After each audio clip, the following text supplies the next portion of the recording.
Hey, comic book fans, welcome back to Comic Book Corner 2.0 and fans, you with me, Mike Spider Slayer, getting ready to do Countdown episode number 75. That's right, it's the milestone countdown. Only 25 left until 100. Yeah, it's hard to believe I've done 75 of these. Again, I apologize if this is late. Yesterday I had internet issues and I just ran out of time to shoot this, so I'm shooting this today. Want to get it out there, even though it is the beginning of the comic week, and I apologize for that. But altogether this week, guys, we had 17 comics to talk about, so let's not waste any more time, and let's get started with the 75th countdown video.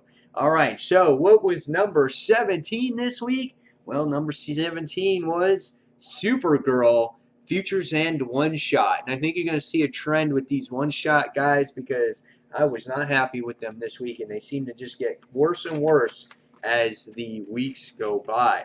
So, Supergirl.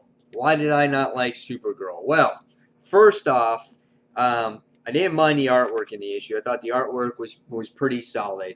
But what Supergirl gave to his readers was characters that probably a lot of us are not familiar with. And Cyborg Superman and Supergirl go to conquer Earth to make it the next Krypton, and all of a sudden we get this guy name in here. His name is Adam Blake, otherwise known as Captain Comet. I have no idea who the guy is. Is he thrown in there for maybe future stories to come? So they're kind of getting you familiar with who these people are, with Captain Comet and the Wanderers. Maybe that's what they're trying to do.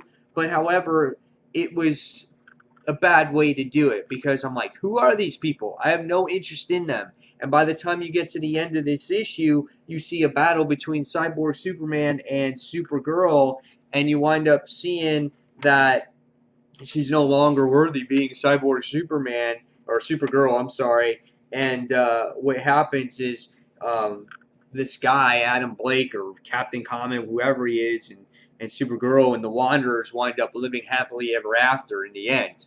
Yeah, and by the time I got to the end of it, I was like, who cares? Am I really going to get anything out of this story? Are they going to really touch on it 5 years from now? Is she going to come across the Wanderers and this other character, in the future? I don't know, and I really didn't care. So that's why it got number 17 on my list, and it had nothing to do with Futures End whatsoever. I would love to see more of these books tie into Futures End, and that's why I was so frustrated with a lot of these books this week.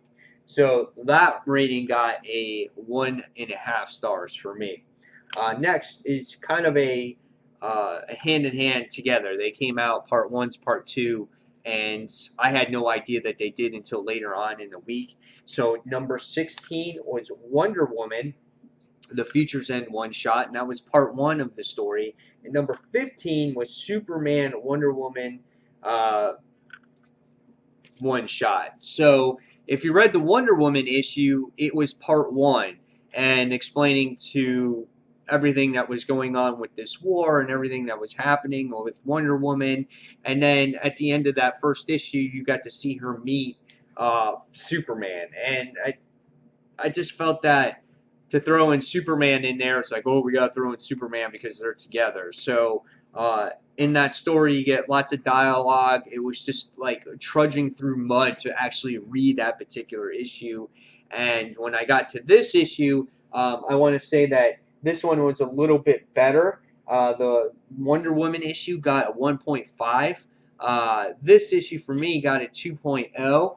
Just because they added a little bit to it, added a little bit more to it, where we get to see the story of Clark, how he got to this particular point in the future. Was it a solid part of the story? No, because he was Clark from 4 years ago, brought to this point, and we don't see Superman currently. It was weird. He was brought from the past to bring to the future, so there was time travel in there.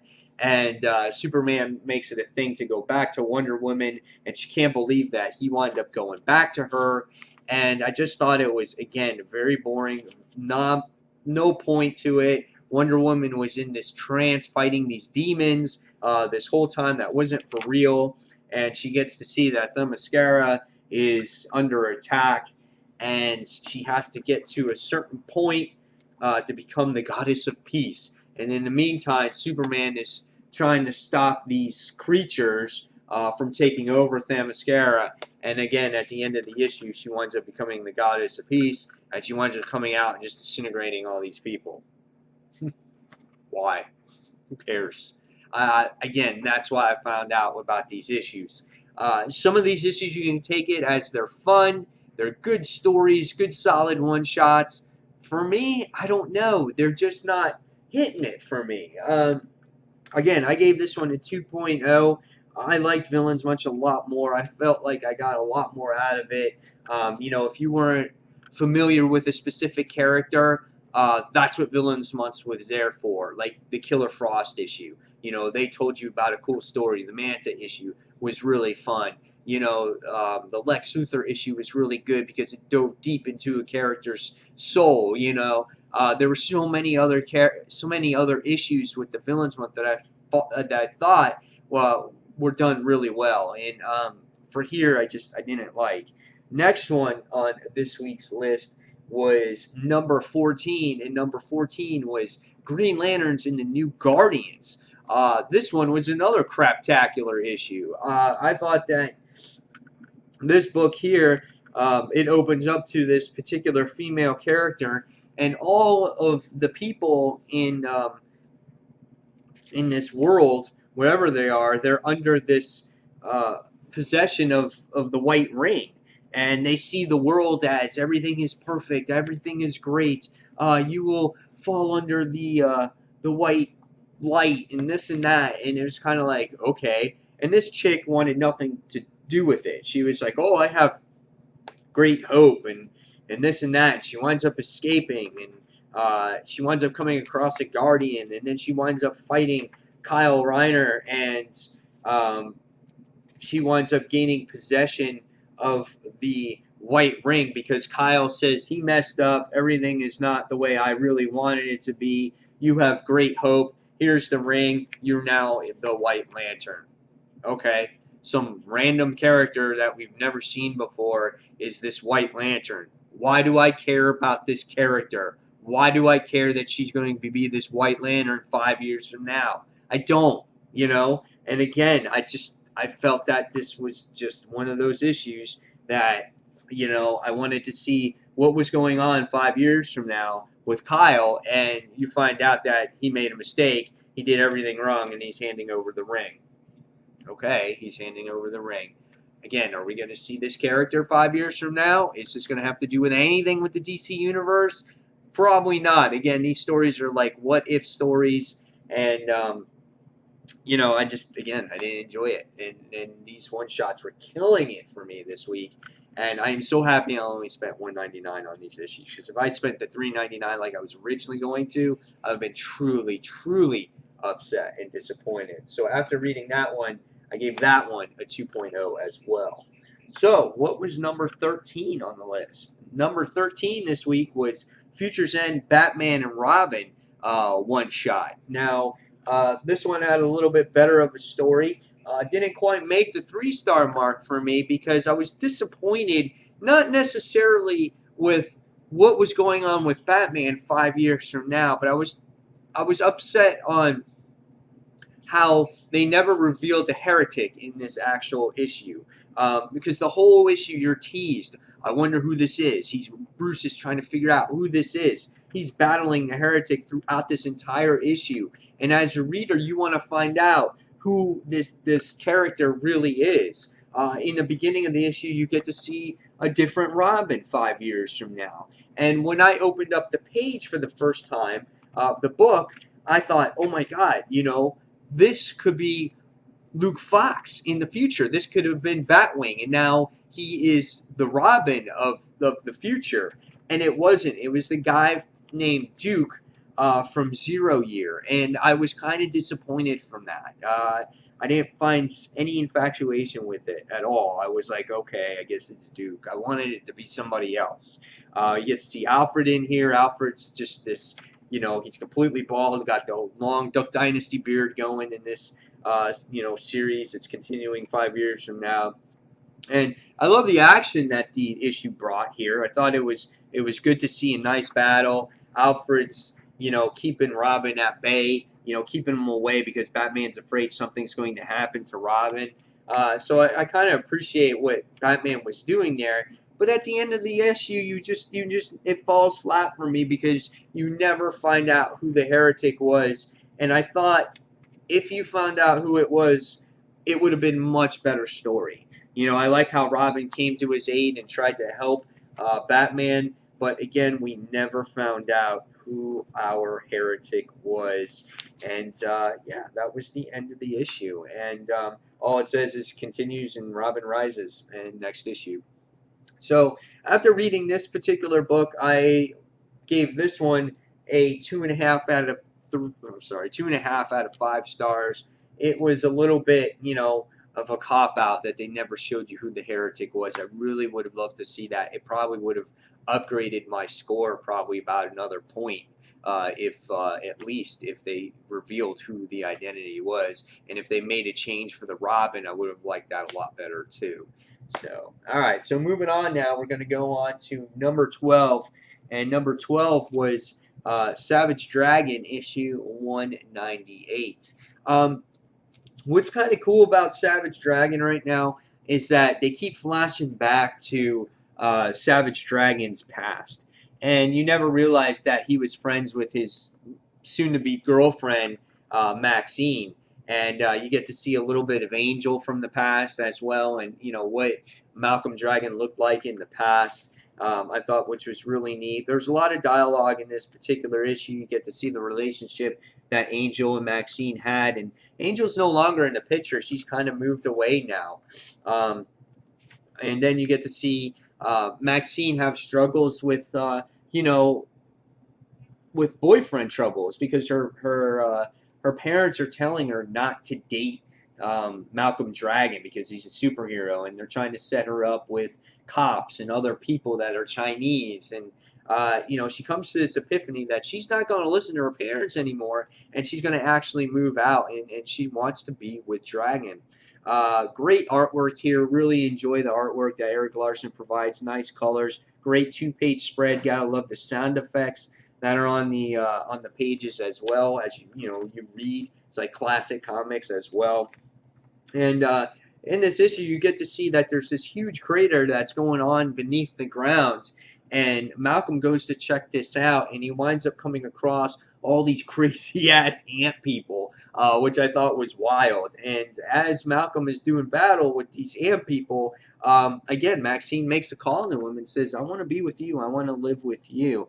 And we get to see in the issue that Malcolm is just being attacked by these crazy creatures, and that's kind of how it ends. Kind of a weird ending for the issue. It just kind of abruptly ends like that. No real cliffhanger that I felt. But again, it was a solid story between the relationship of these two. And the great thing that started off with this issue is that Maxine is abbreviated as MJ in here, which I thought was funny. And her real name is...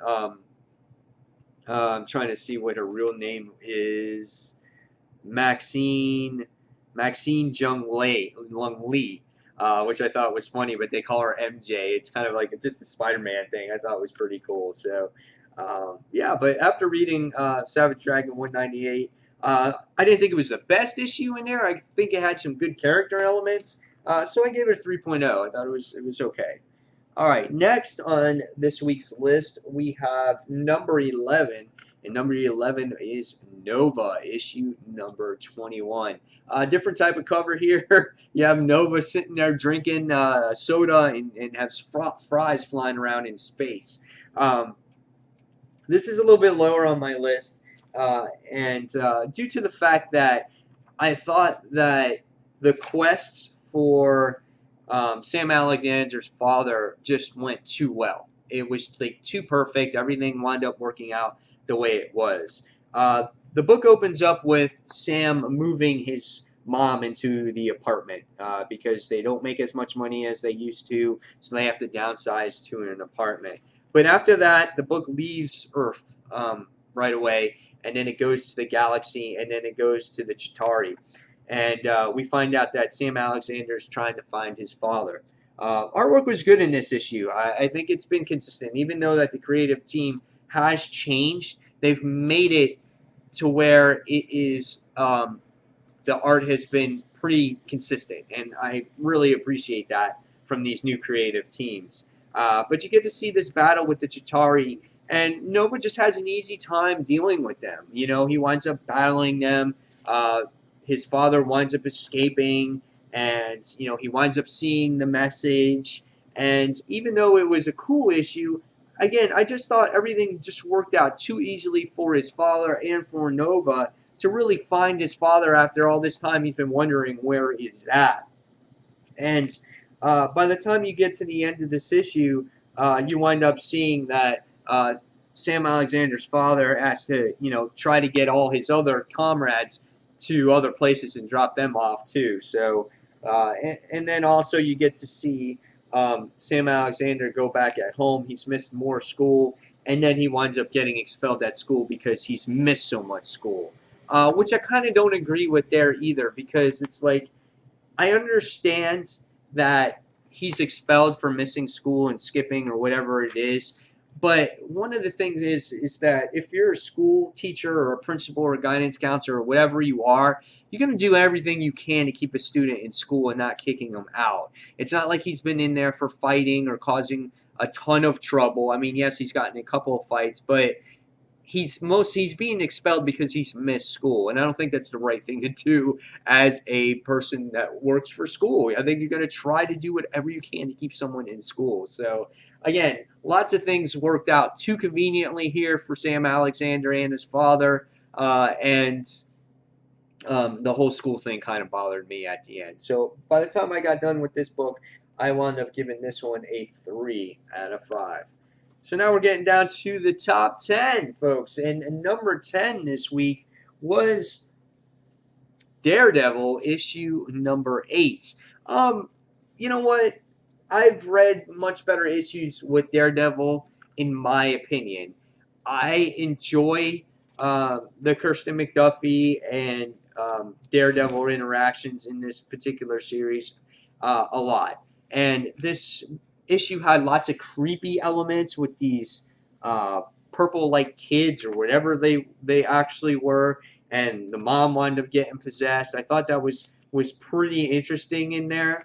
But throughout the issue, I found myself a little bit bored. I wasn't totally engaged in this particular issue. Artwork again is always consistent, and it was interesting at the end how it was like "Happy Birthday, Daddy," and he has all these children all around him, and it's just like uh, what's it called? Just like honoring him because they're all hypnotized and paying attention to him. It's just a weird type of issue for me.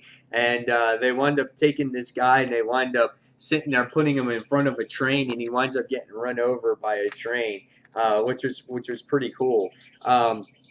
Again, creepy issue, not knowing what's going to go on with these creepy children, but uh, a lot of part of the issue, I didn't find myself as engaged as I usually would be with Daredevil, and I missed a couple of issues here and there on by accident, and I did like it, but it wasn't my favorite Daredevil issue, so I gave this one a 3 out of 5. So, all right, so going forward now, we're going to go on to number 9. Number 9 this week was Future's End issue number 20. Cool cover with the Joker. He's getting his mouth all, opened up by these weird hooks and everything. And Joker wasn't in this issue, though, so I don't know why he was in the cover. But I like this issue because you got to see a glimpse of Mr. Terrific in the future 5 years from now. And you get to see was it T-Spears or whatever that they are, wind up, being possessed, obviously, by Brother's Eye. And we wind up seeing that Brother's Eye tells Mr. Terrific, I've captured Bruce Wayne, and he's not willing to give me any information. And the cool thing is that Mr. Terrific was kind of like, yes, good for you, Bruce. There's something, and there's a win for us there. And he's got this little smirk on his actual face. But then Brother's Eye winds up saying, so the knowledge is in his brain, so I kind of extracted it. And Mr. Terrific's like, oh shit. And it was just a crazy beginning to this particular issue. And then we also get to see Red Robin wind up going to Lois, having his concerns about her going and releasing the story that Superman was actually Shazam. So there was some good story there in the beginning as well. We get our continuation with the whole Catamus Island type of thing with 50 Sue, the Grifter, and Deathstroke in there as well. So that continues along in there. That was pretty much like the bulk of the story. And then by the time we got to the end of the actual issue, we get to see Red Robin wind up going to what's her name, Madison, and revealing on who he actually is, and she walks out the door and leaves him. So yeah, I thought this was a good story this time around. It had a lot of dramatic effects to it on what happens, 5 years or in the future, not 5 years in the future, but in the future with Mr. Terrific and Brother's Eye there. I get to see the ramifications of Tim being Red Robin and what happens with him. So a lot of cool things there. And again, I like this story. I've always liked this story better than Batman Eternal. I read Batman Eternal issues here and there digitally, and I didn't read the spoiler issue yet, but I'm going to try to read that one. And so this one got number 9 on the list. I gave this one a 3.0. Wasn't the best issue I've read, but I liked some of the elements that were in here. All right, so moving on, we're going to go on to number 8 this week, and number 8 was All New X-Men issue number 32. Yeah, hard to believe we're in 32 issues of this series already when we're a couple years into this. But this issue had to do with all our new X-Men being into a different areas, different Earths or different parts of the world. And, like Angel going to the Savage Land right here, which was interesting. And he comes across, the other Wolverine from the Ultimate Universe, I guess. And you wind up seeing Beast here. He falls into like this thing of water, and he comes across different people here. And I thought this issue was really pretty good, because then you got X-23 falling into the middle of this football game. But I found myself not caring as much, I thought, with the other characters, because I was so engrossed with Miles Morales, and not as much with, I found myself engrossed more with Miles Morales and Jean Grey than the other characters. I wanted to know more about that.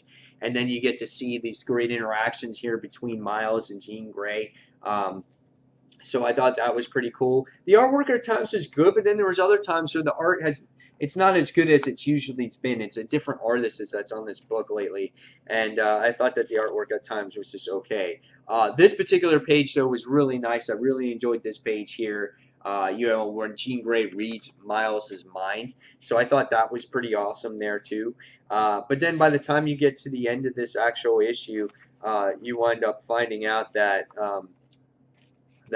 Jean Grey and Miles go back to Amadeus Cho's place where S.H.I.E.L.D., where they closed it all down, and they can't find a way to send her back, so she's stuck in the Ultimate Universe. And it's kind of like, oh, damn, well, what's going to happen now? So I thought that this was a pretty cool issue, pretty solid. It was number 8 on my list. I gave it a 3.5 out of 5 stars. Okay, moving forward, we go on to number 7. And number 7 on this week's countdown was the Sensation Comics featuring Wonder Woman. I thought this book was pretty awesome. I don't read too much Wonder Woman, but I will be getting her new ongoing series as time goes along, and that's coming out very shortly. And I just want to get a feel of what this book was about here. And this book was written by Ivan Cohen, I think you say that right, and the art was done by Marcus Tu. I thought the artwork was okay, not as descriptive as I would like it to be, or as in much detail as I would like it to be.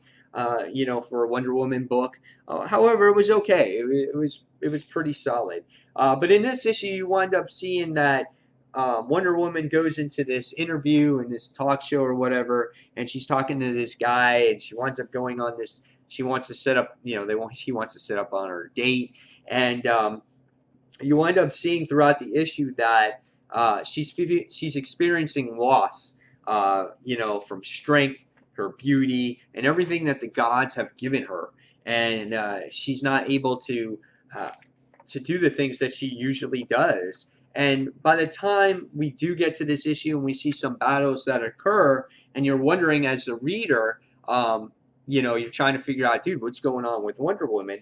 We find out that it's all because of Dr. Psycho that's creating this illusion for her to lose her powers. In between all that, you see this cool battle with Wonder Woman and Cheetah. I thought Cheetah was drawn really well in this issue. I thought she had great detail there, good muscle structure, great physique. I thought she was drawn really well in this issue, better than Wonder Woman. But we found out that Wonder Woman overcomes this illusion by Dr. Psycho and winds up putting him in the hospital, which I thought was really neat. And the guy that was setting her up the whole time was just let go because he was an innocent bystander, just like how she was. So I thought it was a fun main story. Then there was this backup story in there. If you wanted to read that as well, I'm not going to review that, but it was okay. And by the time I got done reading this, I was entertained. And it took a little while for it to get going, but once you got into the heart of the story, I thought it was really entertaining. And as the reader, you want to figure out what happens to Wonder Woman in this issue. So yeah, so I gave this one 3.5 out of 5 stars also, so that was pretty solid. All right, so next on this week's countdown was number 6, and number 6 was Manifest Destiny issue number 10. Yeah, Manifest Destiny is pretty high on my countdown every single time I read it. This is number 6, right out of the top 5. Reason being that not much really happened in this issue. I thought it was more of a filler issue than anything, but we get to see the continuation of these crazy mosquitoes that come out of that were laid in the female and one of Captain Lewis's and Clark's shipmates, and you see these little mosquitoes pop out of the people, something out of Alien, you think, and they wind up capturing these creatures because they want to do studies on them because they feel that these mosquitoes are going to harm the people that are out in land, and there's a whole bunch of them. So after doing a lot of study and a lot of character interaction in the particular issue between, oh my God, I forgot her name. Um, they figured out that we have to stop these creatures because they're going to kill our crew, and they wind up coming up with this antidote from this particular flower. So they wind up giving it to the actual crew, and we can see what that flower or that poison does to the creatures. You can see it disintegrates them, and they have to go back into the forest, and they have to find 2 of their missing crew members, and so they arm themselves with this potion. Now, the ship is also stuck on this arch with this big toad-like creature trying to eat these guys. So they have to get everyone together, and they're going to have to try to shoot this toad creature, which you do not see resolved in this particular issue. But by the time you do get to the end, you get to see our shipmates here using that spray that they got, trying to kill all the mosquito-like creatures and trying to figure out if they're alive or not. And then, yes, on the last page, we get to see that, dude, they have been totally mutilated by these mosquitoes. So are they going to take them aboard? Are they going to kill them? Or what's going to happen? Not sure. And then you're also left hanging with them going to try to kill that frog-like creature. So, cool issue. Again, not much has happened in this particular one. Wasn't left with a crazy cliffhanger like we usually have. However, the art is always consistent in this book. I think there's one more issue in this particular story arc, but I think Image has got a hit here with Manifest Destiny. Definitely a different type of title. I enjoy it each and every month. It's very unpredictable. So after reading this one, I do give this one not as high as usual, but I did like it, and I gave it 3.5 out of 5 stars.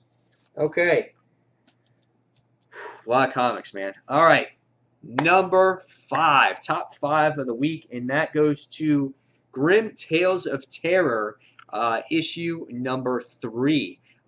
Yeah, this book is great, guys. First 2 issues, I really praised it. This issue was really, really well done. This book is done by Meredith Finch. This one, if you're not familiar with Meredith Finch, she is the wife of the great artist David Finch, that does all these books from DC Comics and has done a couple covers here for Zenescope Entertainment as well. But Grim Tales of Terror, this one is really, really creepy because this can really happen in today's society. The way the world is today, it can happen. This issue opens up with your college professor here, and he winds up, giving lectures to class, and he's this old pervert type of guy that likes to help girls that are getting bad grades in his classes and invites them to his room to do sexual favors for him. And that's what happens in the beginning of this issue. One of the main characters winds up runs off into death, like we've always seen so far in the first 2 issues, gives her some advice and tells her to study. Then you get to see the other part of this story, where you get to see this chick who likes to go out and party and have fun and doesn't care about school as much because her father's like the dean of the school, of the college. And we wind up seeing her leave her roommate. Her roommate winds up going to study, and she winds up coming home, and she says, "Oh, yeah, good night, Marie." And then the next thing you wake up to is her waking up to this freaky-ass death of her roommate in the bed. And you're like, dude, oh my God. I was like, what is that? And it says, aren't you glad you didn't turn on the lights? So you got this creepy message there on there, too. So throughout the issue, you're trying to wondering, well, who is this particular person that's killing all these people? And then you wind up seeing that the same girl has a new roommate. She goes on another, a party, and then she comes back. And the next thing you see is you see the roommate here get her throat slit, and you find out that it was this chick all the time. She was the one that was sick. She wasn't taking her medication. And, she winds up trying to kill the janitor as well that finds out what's going on in here also.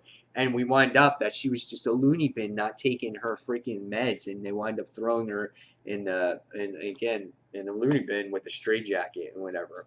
So then at the end of the first part of the story, you get to see that perverted professor in this particular issue. And again, he starts hitting on more school chicks that are not doing good in class. He winds up running away, and he winds up slipping on the wet water, and he winds up falling down the stairs, and he breaks his neck, and there's Death just whistling along. Awesome issue. I really enjoyed it. I thought this was the best one yet. I thought it was a lot of fun. I think Meredith Finch did a great job with it. The artwork was good. And again, what made it hit home is that it's real life, dude. Things like that can truly happen in society today. And that's why I really like that issue. And that's why this one got number 5 on the list. All right. And it was 4 stars for me. Next was number 4 this week, and it was Ultimate Spider-Man, issue number 5. Yep. This issue was really good. However, it didn't answer any of my questions that I wanted.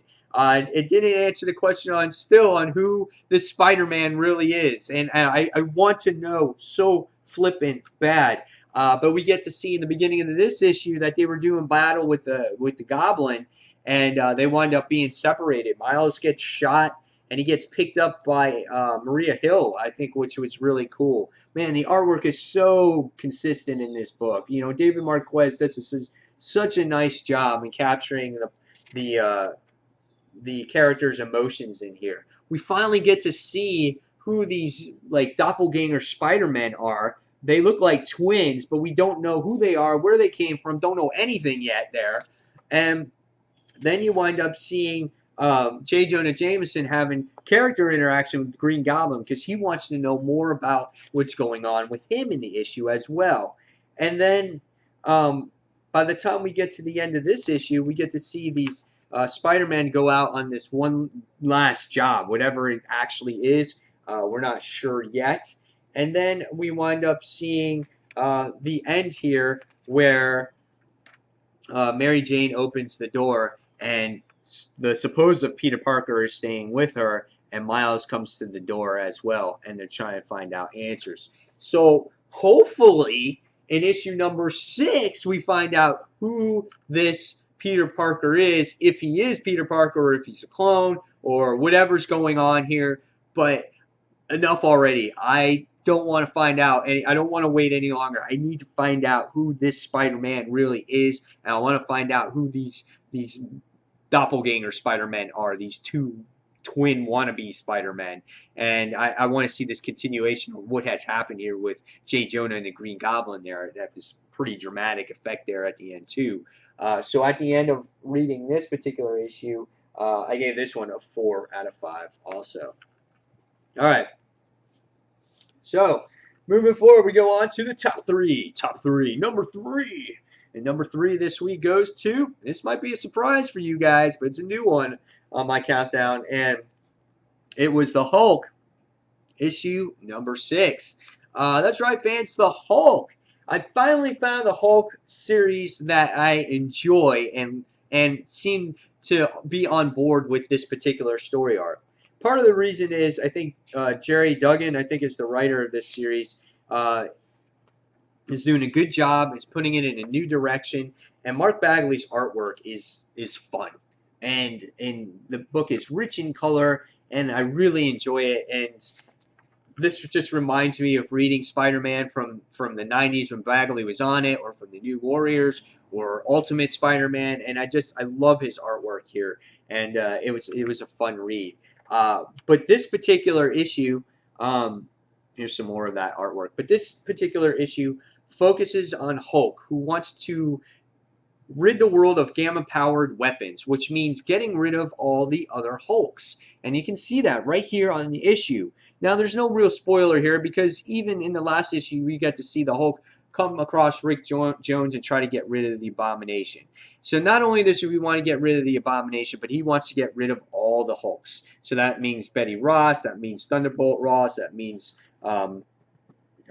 Jennifer Walters, that means his son, Scar. So that means everybody on there. So the first person he comes across was Rick Jones, because he thought that it would be the easiest. But Rick Jones is poisoned by this gamma power, and we get to see this battle erupt between the Hulk and between the Abomination. And, you know, it's not like Hulk smash, Hulk do this. It's a very intelligent Hulk that has been healed by the extremists, and he has Bruce Banner trapped within inside him, and he wants to stop these powered Hulks. Now, in the issue, you wind up seeing him succeed. He winds up putting the antidote into Rick Jones, and he winds up healing him, and you wind up seeing the transformation go back, and he winds up going back to normal.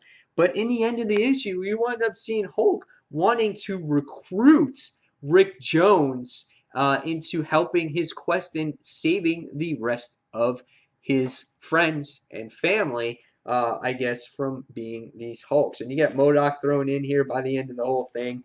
And yeah, it was pretty cool. So Jerry Duggan does a nice job. Again, Mark Bagley does a nice job. And this was a fun read. If you guys are looking to get back on a Hulk series, for me, it's been a long time, but I think I'm on board with this one. So after reading this one, I gave this one a 4 out of 5. Okay, moving forward now, we're going on to number 2. And number 2 book of the week for me was Edge of Spider-Verse issue number 2, featuring Gwen Stacy as Spider-Woman.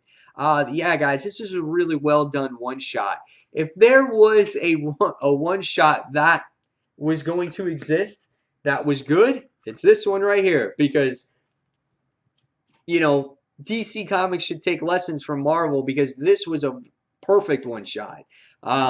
Very well done. It summed up everything of what has happened in Gwen Stacy's life and Peter Parker's life, all within a couple of pages.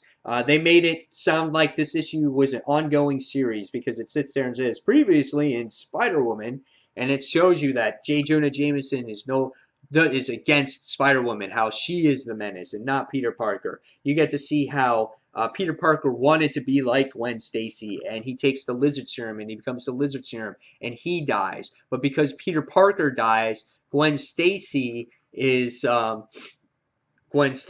one that has the great power, has great responsibility thing.